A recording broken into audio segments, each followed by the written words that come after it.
Mga kabarangay, kininausab ang inyong Papa Cholo para sa laing sugilanon sa kinabuhi, gugma ug paglaom.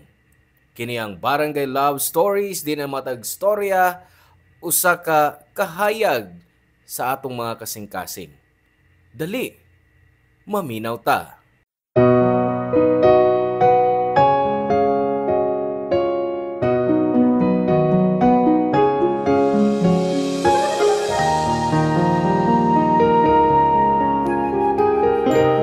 Di kita mawagtangan nga why ikapuli.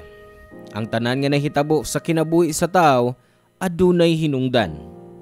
Ikaw ka barangay, unsa ang labing importanteng leksyon sa kinabuhi nga imong nakatunan?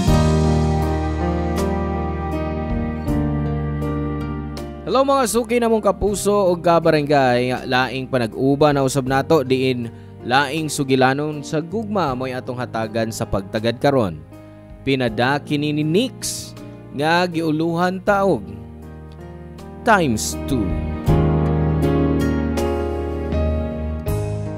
Dear Papa Cholo, ang pagbatonog usa ka anak, usa ka panalangin gikan sa Dios. Mao nga love kayo nako ang akong anak og isip amahan, nisaad ko nga magkugi ko aron mahatagan siya og mayong kinabuhi og kaugmaon. Apan sa di ko pa ipadayon ang akong storya, nang hinaot ko og mainiton og maayong paniudto sa atong mga kabarangay. Ako si Nicolo, pero naila ko sa akong alias nga Nix. 42 anyos ang edad og nagtrabaho isip IT specialist sa usa ka pribadong kumpanya. Nakoy anak ka babay sa akong pagkabatan-on, si Sophie. 18 anyos pa ko dihang gipanganak siya sa akong kanhing uyab. Pero gibilin ako si Sophie kay di pa andam ang akong ex-girlfriend nga mahimong ginikanan. Lisod mahimong amahan. Di joke kung wa kay kauban. Pero wa gyud ko biyain nila ni mama ug papa. Sila ang nagatiman sa akong anak sa dihang nagtungha pa ko.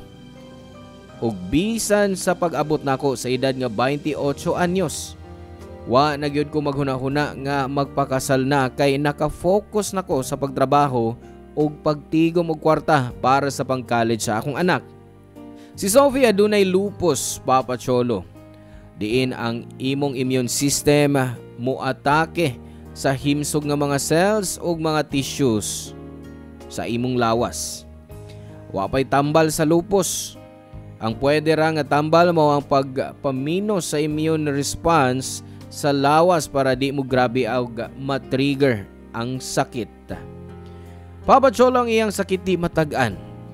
Adunay mga adlaw nga maayo siya, adunay mga higayon nga kanunay siya nga masakit. Di ba ko gusto mawa ang akong anak kay daghan pa kog pangandoy para niya. Ug gawas pa, bata pa kayo siya para kuhaon nako. Pero isog si Sophie. She always tell me nga mo fight me para mag-uban pa mi. Gihuptan ko ang saad ni Sophie og naminaw sa iyang mga hangyo nga ablihan ang akong kasing-kasin aron mahigugma pag-usab. Nakaila ko si Meryl sa dihang nag-install ko og dating app, Papa Cholo. Taod-taod nagasinabot mi ni Meryl maong giagda ko dayon siya nga mag-date.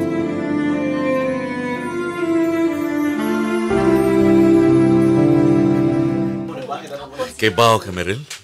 Ingna kong buleros kong isulti, pero ang kagwapa niyo sa picture, why ikumparar sa kagwapa sa personal? Bolero, yun ay ka.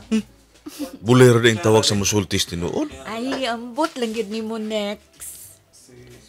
Thank you, ha? Salamat sa unsa. Kaya nisugod ka nga manggawas ta. Mag-date. Nagahin ka na kong oras mo nga. Na-appreciate na kunig maayo. Ooy. Na-feel po na ako nga sincere ka o tarong ika-istorya. So why not? Unya, wasap ko magdahong nga.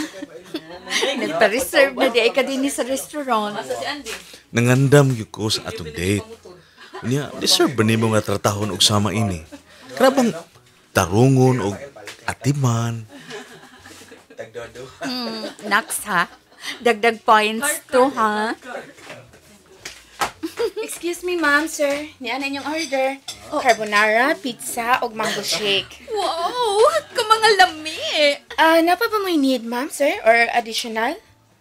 Ikaw, Meryl. Gusto ka pa? Uy, kada ka na, ana. Mahurot pa ka na to. Okay na ko, ani, miss. Okay. Enjoy your meal. Thanks. Kining restaurant mo na akong paborito. Maong naibaw ko nga maganahan sa kadinhi. Lami lang mga putahe diri. Lami sa ilang kape diri. Sa itsura pa lang, mga lamian na. Thank you, ha? Maayo kay na-impress ka. Sa atong first date, dagdag pogi points.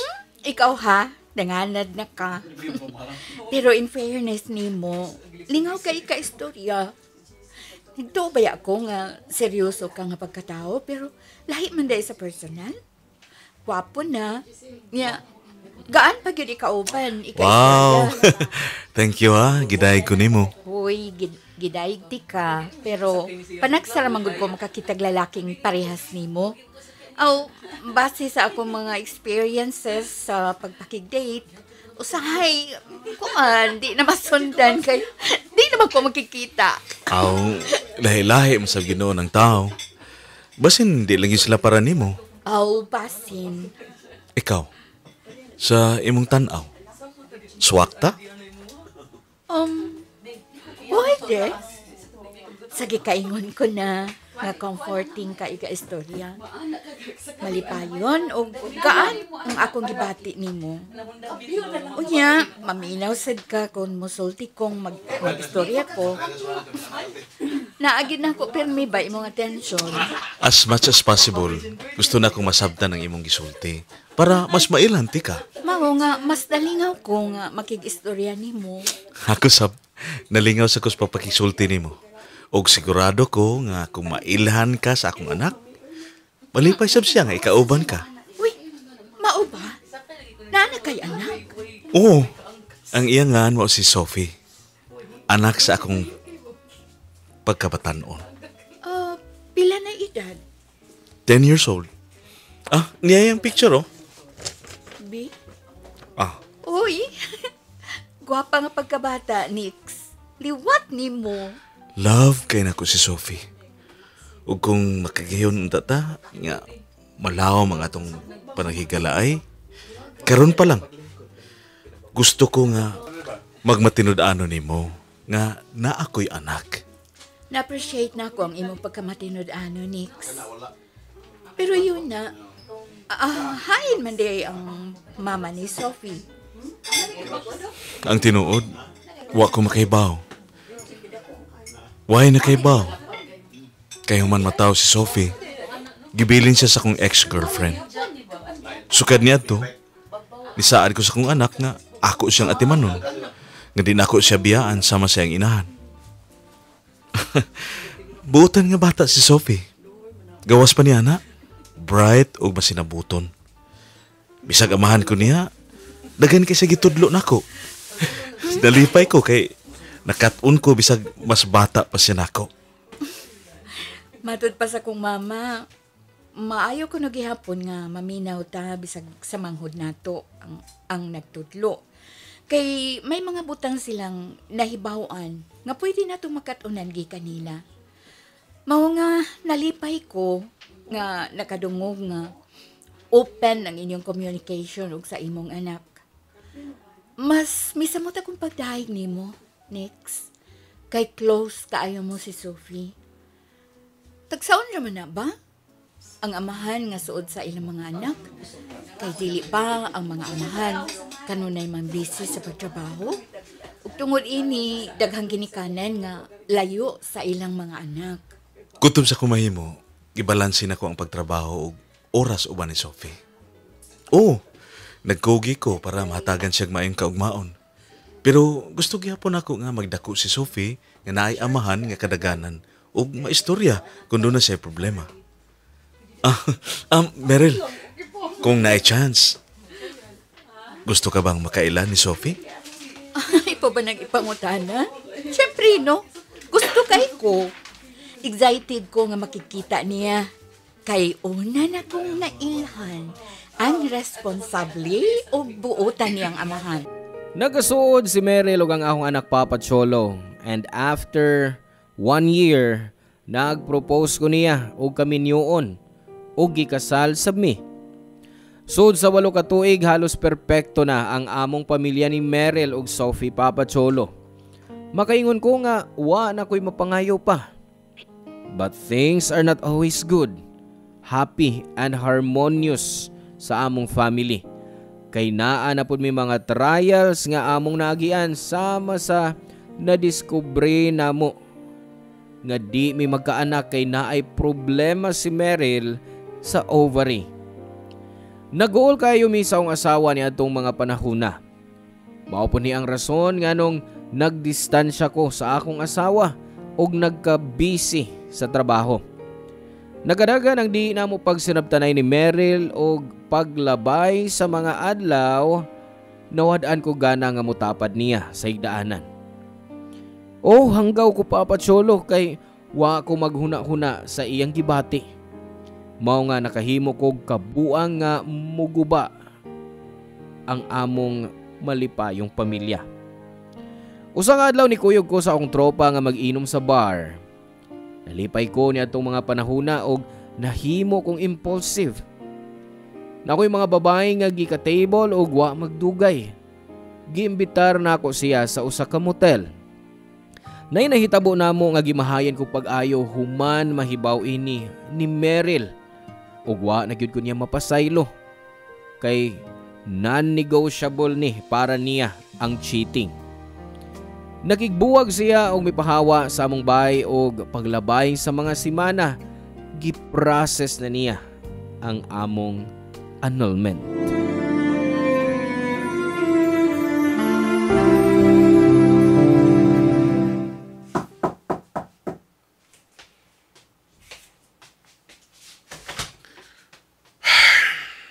Sophie, anak, huwag ka pa mukaon? Ako'y kala pa. Matuog na lang ko.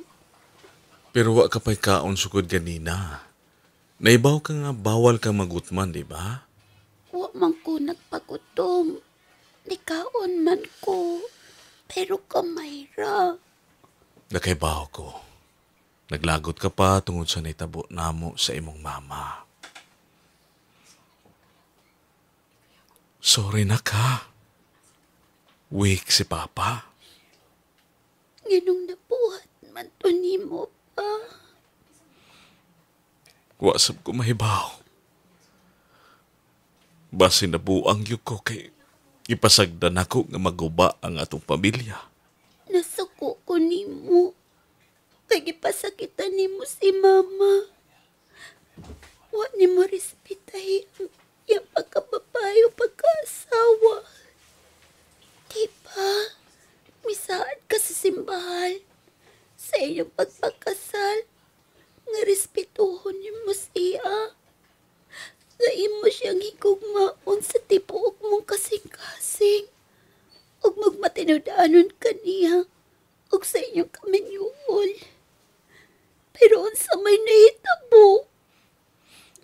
Sa yun ako ang nahitabo. Nayabag ko. Imo kong gisultihan kani ato pa. Nga dili nimo tugutan nga maguba ang atong pamilya. Ba, unsa man imong gibuhat. Wa man kamutuman sa imong saad. Mao na gibiyaan ta ni mama. Gibuhat na ko ang tanan para mapasaylo ko ni Meryl. Niluhod ko. Bihangyo. Nakikistorya po ko siyang parents nga tabangan ko convince ilang anak nga tagaan kong second chance. Kaya andam ko magbag-o para sa atong pamilya. Pero dili na yun gusto ang imong mama. Wa ko'y mabuhat bisag iunsa na ako. Hinaot nga masabdan ko di mo anak. Kasabot ko pa. Kay nakita na ko imong effort. Pero di lang yun ko makapuko nga makuul. Kay abi na ko makauban na tugdugay si mama.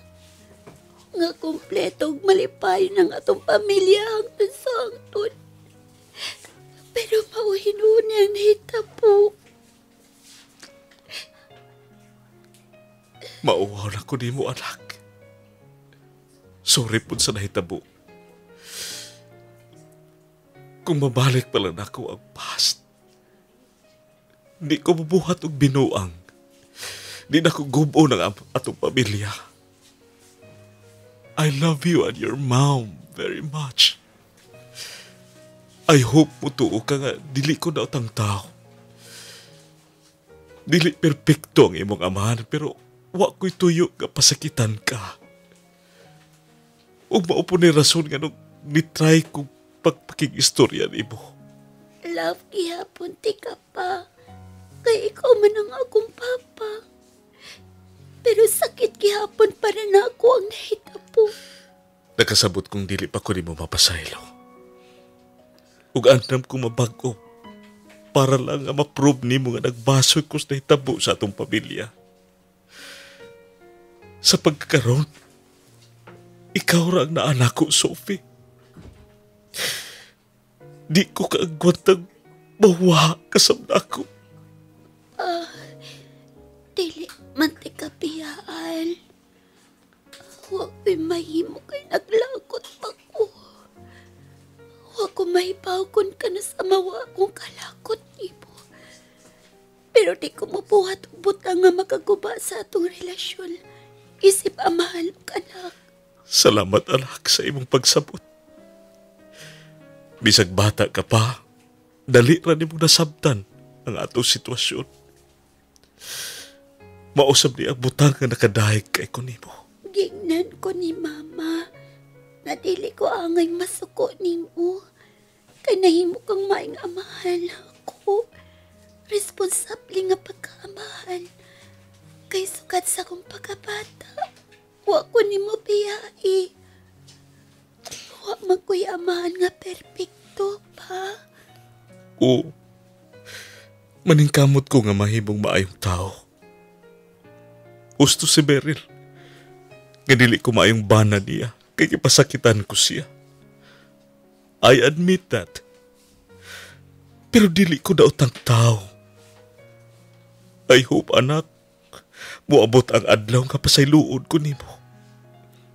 Pero sa pagkakaroon, maningkamot ko nga mabalik ang imong pagsalig na ako. Salamat, anak. Love ka, Etika. I love you too, pa. Di ko na nakadali ang tanan sa wa pa nako makuha ang pag-usab ang kasing-kasing ni Sophie. Wa dayon ko niya gipasaylo pero girespeto gihapon ko niya isip iyang amahan Papa Cholo. Kibaw ko nga bisag maghinulsol ko, di na nako mabalik ang pamilya nga akong gisaad kaniya kaniadto. Naglagot og nasuko ko sa akong kaugalingon kay ako ang hinungdan nganong nawad-an og inahan ang akong anak. Pila pa katuig ang nilabay, 22 anyos na si Sophie og ana-ana sa ikatulong tuig sa iyang kursong nursing. Katuusab nga panahon nga mipitik na usab ang akong kasing-kasing alang sa bagong babae nga niabot sa akong kinabuhi og kana mao si Carol.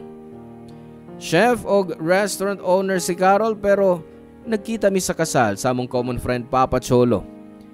Nagstorya mi og nagkasinabot og dito nagsugod ang tanan.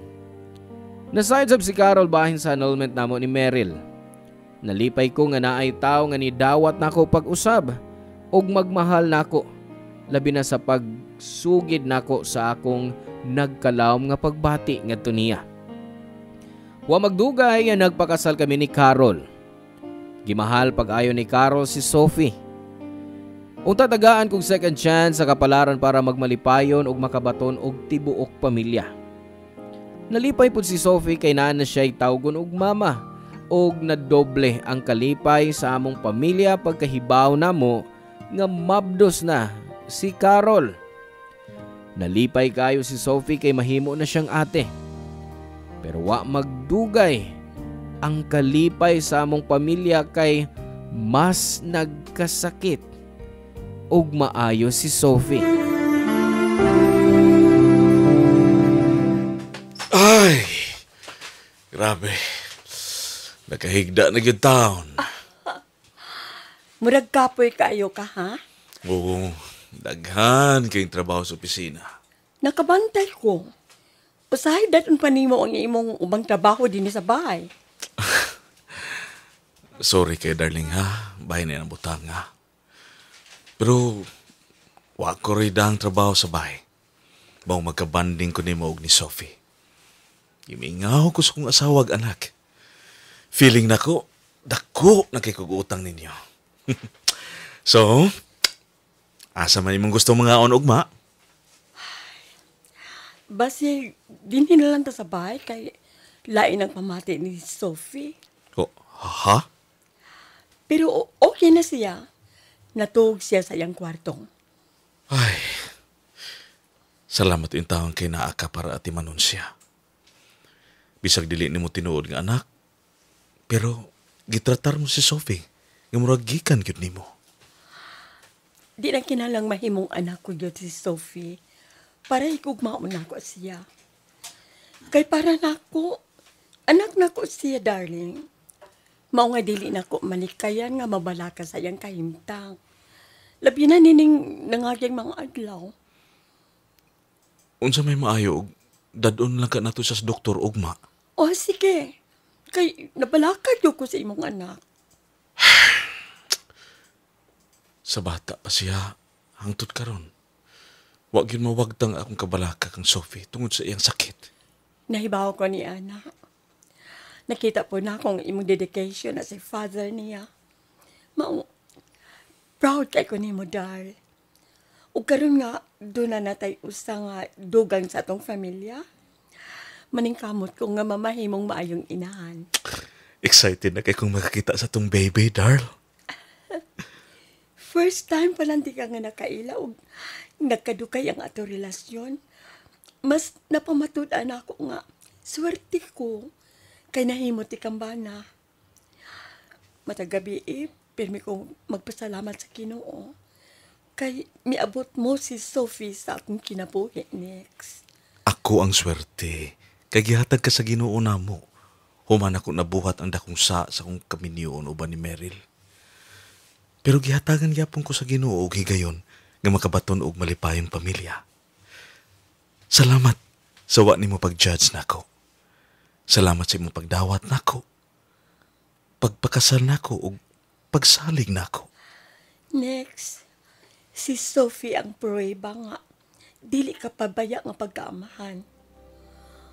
Oo, nakasaka, pero kinsa man ko para hukman ka o dili ka hatagag second chance. Kay para nako, bisag sakit mahigugma, maugyapon ni ang pinakanindot nga feeling sa kalibutan. Nakita nako nga nasakitan si Sophie sa panagbuwag namo ni Meryl. Kanang bataa, attached po kayo na siyang inahan. Nagdako na siya uban siyang lola. Gisultihan ko niya nga gusto sab niya masinati nga naa siya inahan. Pero gusto sab niya nga naipabay nga moatiman ako, nga makauban ako hangtod sa katiguangon. Gisultihan sa bitaw ko niya, anak. Ha? Tinuod? Oo. O dili ka ikaw lang ang nagpasalamat pag-ayos sa pamilya nga naata. Tungod kay siya po next. Gisultihan ko niya nga. Usa ko na ko ka-blessing. Nagyatag sa Diyos nga mahimong iyang inahan. Busy kong luto ni adto sa atong panihapon. Unya, natinga ko kay kalit ko niyang gigakos sa luyo. Hugot o dugay nga pagkakos. Usahay, ingon sab siya ni anak nako. Matag pangutanan nako kung naa ba siya problema. Moingon lang siya nga, di pa himuslan niyang higayon nga batanon pa siya. Kay kung mudako na kun siya, siguradong mabisi na siya sa pagtrabaho. Unya, basin mawada na siya oras nako. Kung mahigugma ta sa usa ka taon next, dili ta mawadan og panahon uban nila. Bisag unsa pa ta ka busy ni ining kinabuhi. Oo, mao nga nasayod ko. Nga lain ang iyang ipasabot. Nahadlok ko nga mawa na to si Sophie, darling. Maong bisag traidor ang iyang sakit.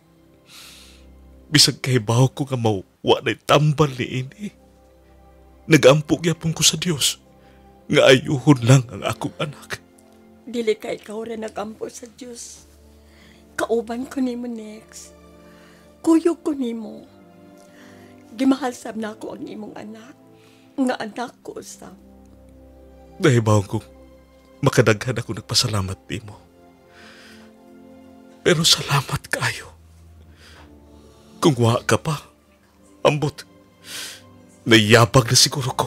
Nibalik ang akong kahadlok sa kahimtang sa akong anak, ilabi na sa kanunay namong pag-adto sa ospital kay nisamot ang sakit ni Sophie. Aduna sab sa lain-laing komplikasyon sa iyang lawas tungod sa iyang lupus. Day punto nga kinahanglan siyang magpabilin sa ospital aron mas makatutok sa iyang pagtambal. Kami ni Carol, gikulbaan o gikapoy. Kay bawo ko nga naglisod siya kay nagsabak siya niya itong mga panahona. Pero tungod sa grabe niyang gugma sa akong anak, wa ipabati ni Carol kang Sophie nga nag-inusara siyang nakig-away sa iyang sakit. Kanunay sab na akong sultihan ang akong anak nga di mo give up. Apan, murag lahi na ang plano sa kapalaran namo human ang sakit ni Sophie, Papa Cholo, mitraidor namo. Namatay si Sophie duha ka semana human na confine sa ospital tungod sa daghang organ failure. Di na ako ma-describe ang kasakit, Papa Cholo.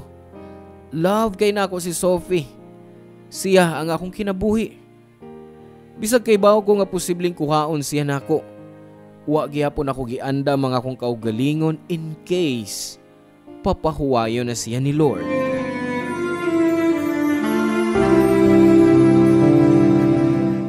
Oh, pre. Condolence. Ibaw kung dili sayo na imong nagianron. Pasensya na, Lito. Salamat sa pag-anhi. Pre, ayaw palabi ha. Dasig lang. Nagampo ko para nimo. Ug ibasab ko nga dili gusto si Sophie nga ingon anak ka karon. Ah, sige. Pasay daw na tamo ha. Excuse me. Sophie. Anak. Pagbata palihok. Niya si Papa. Unya. Niya sab si Mama.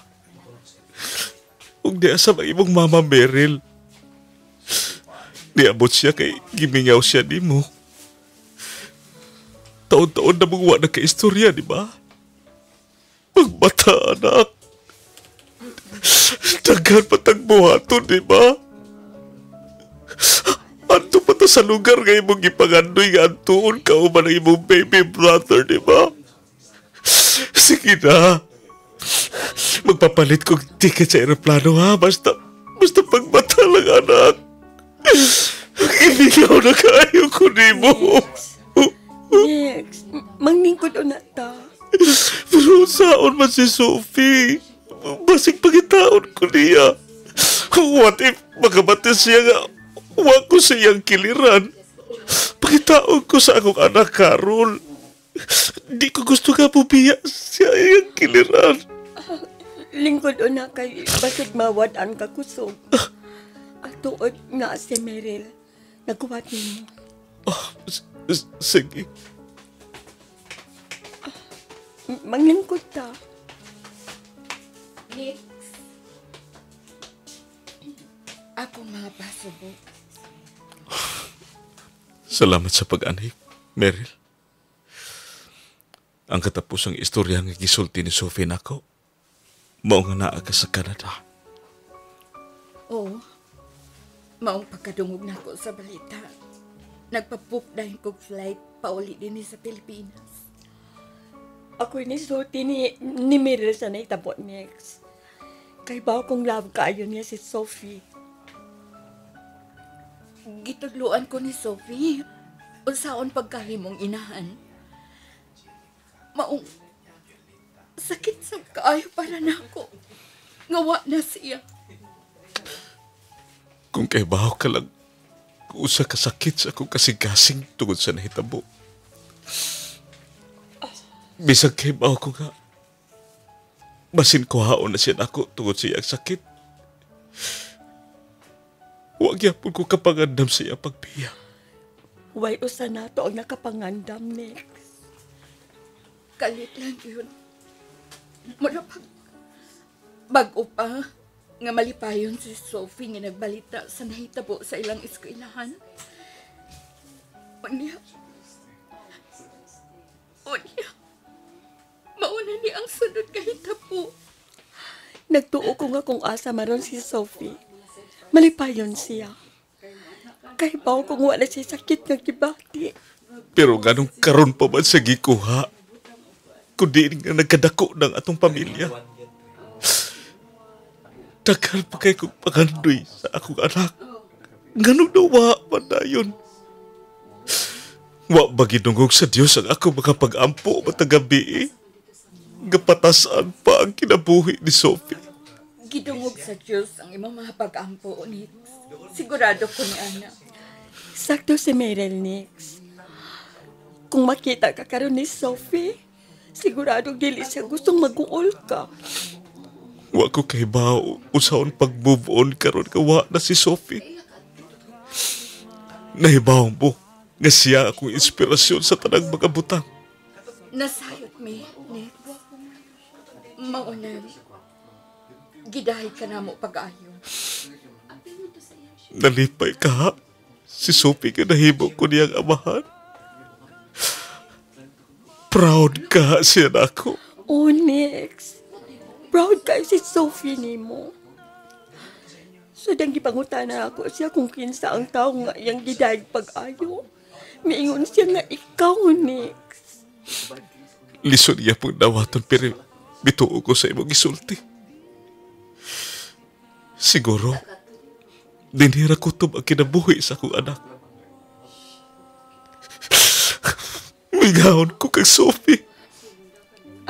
Mingahon ko sa iyang tigong.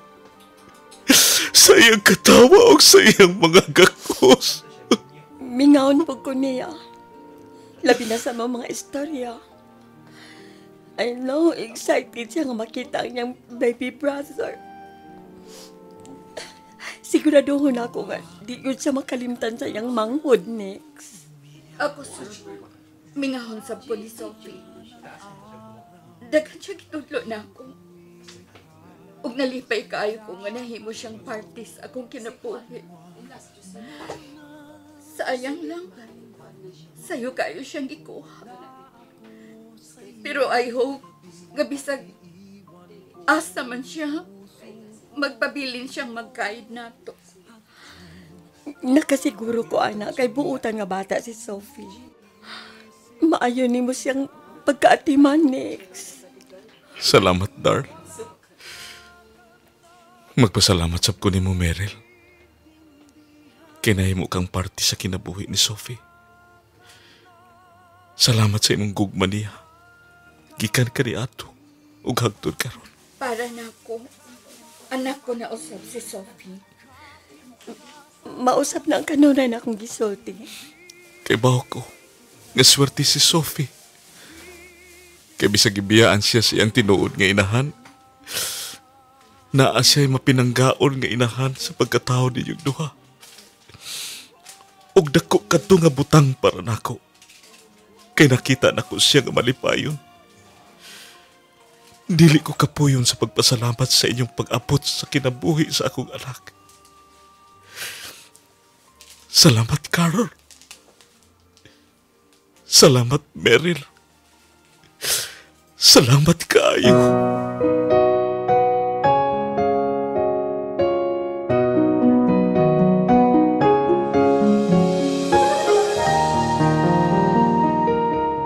Nagtuo nga ang tanan sa kalibutan adunay hinungdan. Masakitan ta pero wa ka na magpasabot nga mauna na ang katapusan. Makaguol Papa Cholo nga sayo gikuha si Sophie namo. Pero nalipay sab ko kay nahimo kong amahan. Nasayod ko sa akong kaugalingon nga gihatag nako ang tanang gugma og panginahanglan sa akong anak. Bisan og kadiyot lang ang panahon nga iyang gigugol sa kalibutan aron makauban ko. Dagano gitudlo si Sophie nako. Usa na niini ang mahimong maayong tao. Gitudluan sab ko niya sa pagbawi sa akong mga sayop o pagtulid niini. Ang akong anak mapasayloon. Puno sa gugma ang iyang kasing-kasing. Bisan pa sa sakit nga nakapaluya kaniya. Giatubang ni Sophie ang matag adlaw nga puno sa paglaom. Kanunay ko niyang gisultihan nga ang kinabuhi di sigurado. Mao nga kinahanglan natong pilion ang magpakabuhi sa pagkakaron. Papa Cholo, maghilaki hapon ko hangtod karon samtang nagsuwat ko ani nga storya sa akong kinabuhi. Sa pagkakaron malipayon ang among pamilya ni Carol uban sa among anak nga laki. Nasayod ko nga gihigugma ta sa Dios kay di ta niya pasagdan nga way ikapuli. Nagtuo ko nga usa ka adlaw magkita mi sa akong anak. Apan sa pagkakaron, gusto ko nga mahimong mas mayong amahan og bana sa akong pamilya. Sophie anak, kay bawo ko nga di ka na makadungog sa atong istorya. Pero gusto gihapon nako nga pahimusla ning higayuna para isulti nimo nga love kaayo tika. Blessing ka sa among kinabuhi. Gitudluan ko nimo unsaon pagkahimong amahan. Salamat kayo Papa Cholo kung imong pilion nga basahon ang akong suwat. Nang hinaot ko nga kini nga gamay nga paagi nakadasig sa atong mga kabarangay. God bless and more power sa Barangay Love Stories. Ang inyong forever kapuso o kabarangay Nix. Salamat kabarangay sa inyong pagpaminaw sa Barangay Love Stories. Hinaot nga nakahatag kini ninyo og pagtulunan og inspirasyon ang matag istorya nga atong i-share diha kaninyo. Hangtod sa sunod higayon kabarangay ug salamat.